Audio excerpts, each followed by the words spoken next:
faites bien de le rappeler, sur ces 10 ans pratiquement passés au pouvoir, 8 ou 9 ont été perturbés par ces rébellions qui venaient telles des vagues de la mer. Soroyou Kegewe, Laurent Gbagbo, faut-il lui faire confiance quand il fait part de son rêve de voir la Côte d'Ivoire rallier l'AES?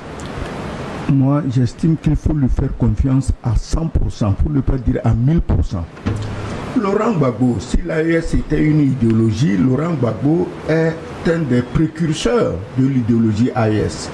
Mais pourquoi, depuis son arrivée au pouvoir, les Français lui ont déclaré la guerre? Pourquoi l'autre a voulu le vitrifier?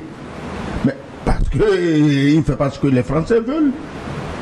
Il veut que la Côte d'Ivoire soit tant soit peu libre, indépendante, souveraine. Donc, et pourtant, il a donné les 2 milliards de francs CFA. Il a donné les 2 milliards. Quand un mendiant vient te déranger tous les jours devant ta maison, il faut t'en débarrasser. Parce qu'un chef d'État, il n'a pas que ça à faire. Les mendiants, aujourd'hui, c'est Bourgi, demain c'est Villepin, après c'est quelqu'un. Il faut s'en débarrasser.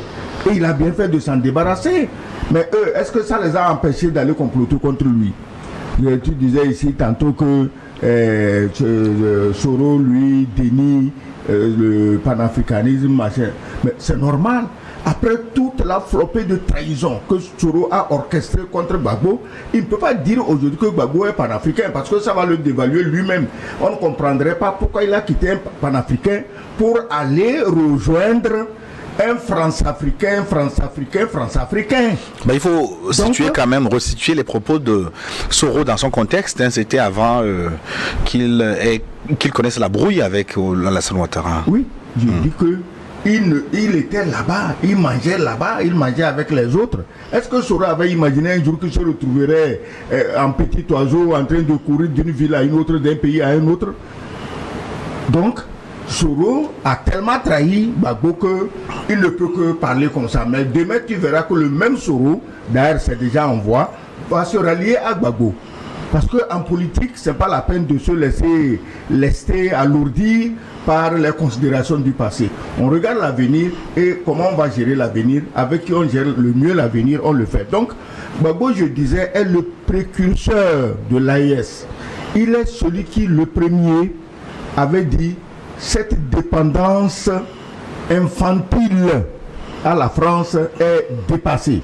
Depuis le temps d'Houphouët-Boigny, il était en bagarre avec Houphouët-Boigny. Parce que Houphouët-Boigny était l'enfant modèle de la France-Afrique.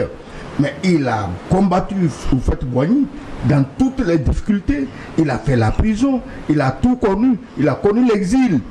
Et il est arrivé au pouvoir, naturellement, connaissant d'avance sa fibre panafricaine. On a tout fait pour ne pas lui laisser le temps de gérer la Côte d'Ivoire comme il le souhaitait. Actuellement, la Côte d'Ivoire serait un pays vraiment émergent, pas immergent dans les dettes, mais un pays émergent, c'est-à-dire qui serait engagé fermement sur la voie du développement.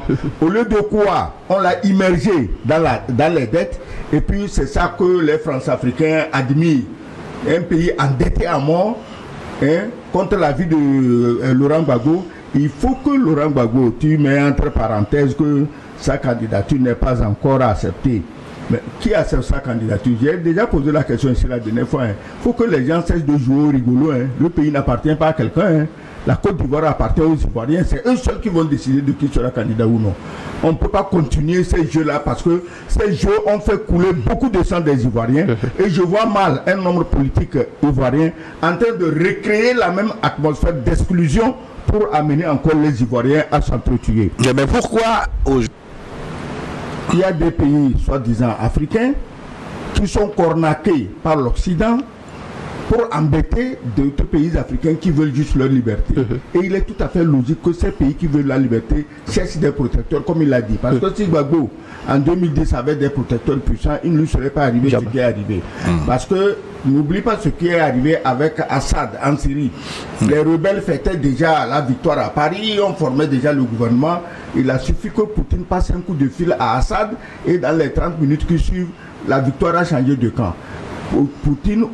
La Russie aurait pu faire la même chose avec Gbagbo, mais elle ne l'a pas fait parce qu'il n'y avait pas ces liens.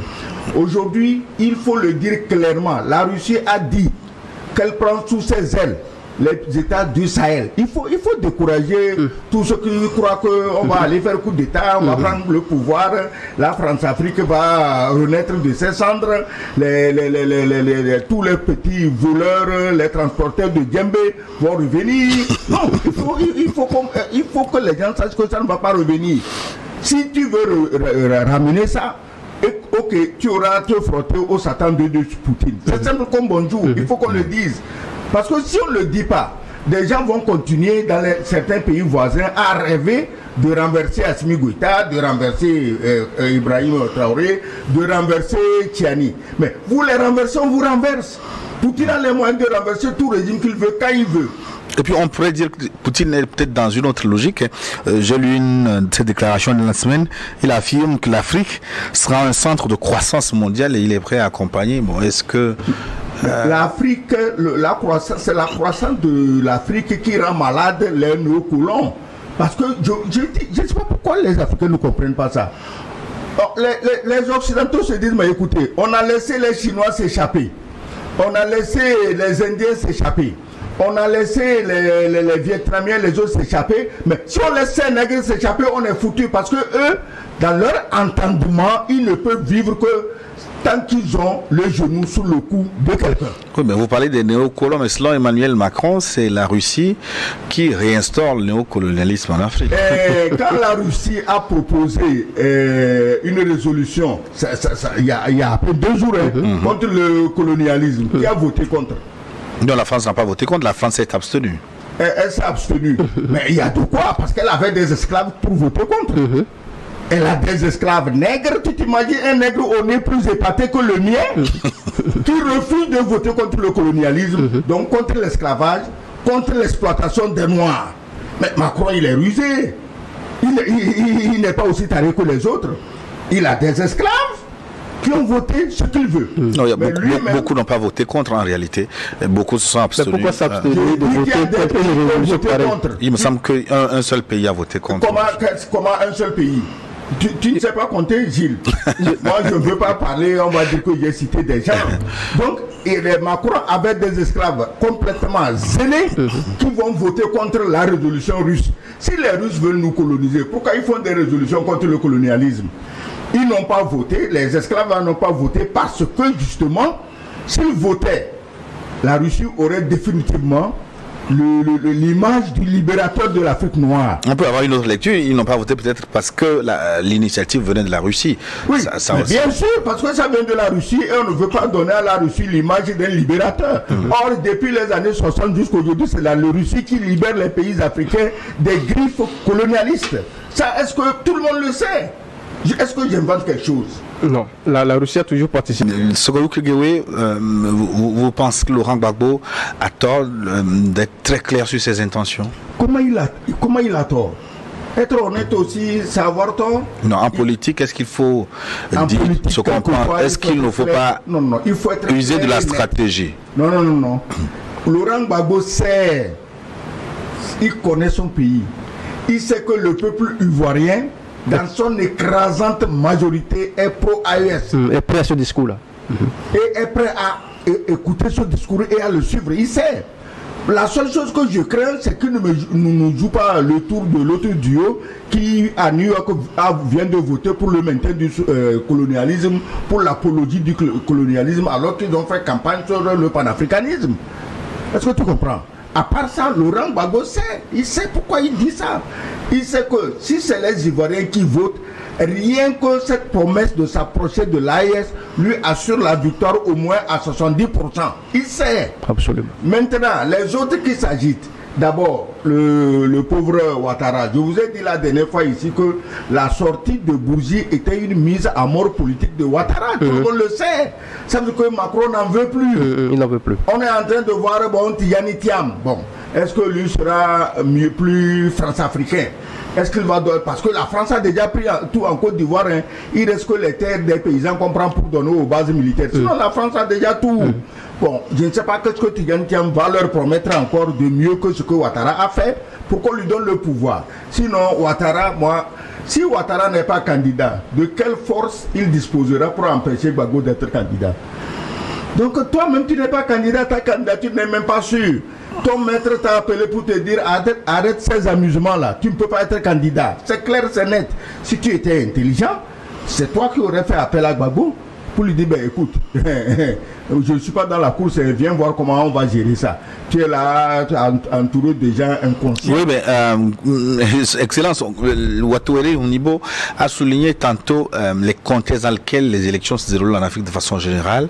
À travers les révélations de Robert Bourgi, on a encore compris davantage dans ce contexte-là. Il ne met pas en cause ou en danger son élection démocratique. Exactement. Mais en Afrique aujourd'hui, être élu démocratiquement sous les auspices de la France est une honte, est une trahison envers le peuple.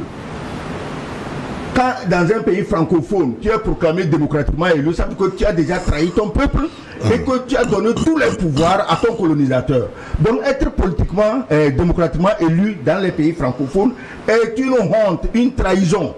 Donc Gbagbo n'a pas besoin d'être élu démocratiquement avec le papier de l'élection signé à l'Élysée. C'est ça qu'il refuse.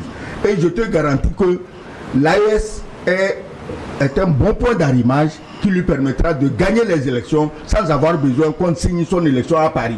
J'insiste sur la question parce que visiblement... Élection démocratique. Une chose est sûre. Élection démocratique aujourd'hui au Mali, Assimi Goïta gagne à peu près à 70-15%. Au Burkina, le jeune Ibrahim, il va frôler les 80%. Et au Niger, dans les 70-15%. Donc, ça ne leur coûte rien d'organiser les élections. Mais c'est une perte de temps. Parce que... Et perte d'argent peut-être aussi. Une perte de temps et d'argent. Et pourquoi les gens réclament ces élections? C'est ceux qui ont cru que par le terrorisme, ils vont flinguer les 3 dirigeants de l'AES. Ils se rendent compte que ce n'est pas aussi facile qu'ils croyaient. Bon, on va organiser les élections pour les mettre dehors parce que les confessions de Bourgi sur la façon dont Gbagbo a perdu le pouvoir nous disent clairement que si Assimi Goïta organise les élections, il les gagne à 80%. Mais les parents français vont atterrir sur Bamako pour dire qu'il a perdu et que ce n'est pas lui qui doit être président. On va prendre un de ses valets le coup pour mettre. Donc il ne faut pas s'amuser avec le devenir et le destin des peuples. Les présidents des 3 pays, ils savent eux-mêmes qu'il faut des élections. Comment on fait des élections dans un pays où les terroristes tuent matin, midi, soir dans tous les coins et les terroristes sont soutenus par qui? Par les mêmes qui demandent les élections. Tu trouves du bon sens dedans? Donc pour vous, élection oui, mais il faut encore du temps. Élection oui, dans un pays apaisé. En paix. C'est tout.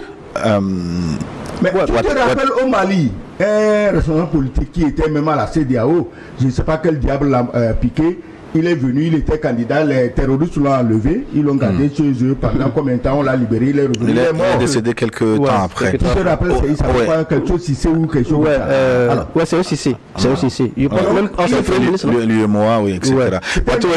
Mais comment il a fini? Oui, vous pouvez réagir en 1 minute pour conclure.